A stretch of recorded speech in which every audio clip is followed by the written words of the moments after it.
এয়া ছাতি লৈ লৈছোঁ। ছোৱালীজনী আকৌ ঘৰত নাই, মানে মামাৰ ঘৰত আছেগৈ, মানুহজনৰ মোমায়েকৰ ঘৰত। তো এতিয়া তাইক মই এইফালে গৈছিলোঁ, কিন্তু তাইক লগেই পোৱা নাই। তাই তাত শুলে।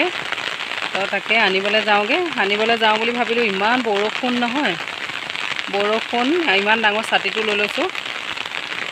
আৰু এয়া মই তাইক লৈ আহোঁগৈ। চাওকচোন, বৰষুণতে গৈ ছোৱালীজনীক লৈ আহোঁ।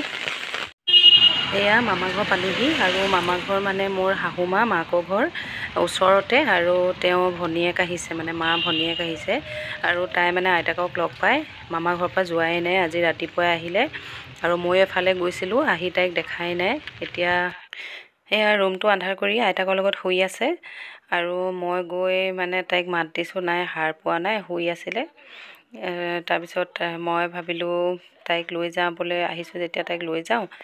কিন্তু এতিয়া তাই মোৰ মাত শুনাৰ লগে লগে কৈছে, মই এতিয়া নাযাওঁ, আইতাহঁতৰ লগতে যাম। আমাৰ ঘৰত থাকিব আহিব মানে।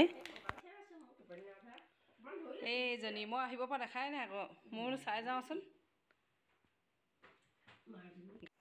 এয়া উঠাই মূৰটো ফনিয়াই দিলোঁ। এতিয়া তাই আইতাকহঁতৰ লগতহে যাব।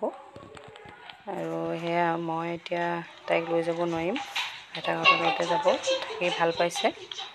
আৰু চাহ খোৱা টাইমো হ'ল, আৰু সেই সময়তে চাহ বনাইছিলে মামা ছোৱালীজনীয়ে। তাই চাহ খাই যাব ক'লে। সেয়া আৰু চাহখিনি বাকি দিছে, খাই পেলাই ঘৰলৈ মই যাওঁ। পাছত তাই গৈ থাকিব।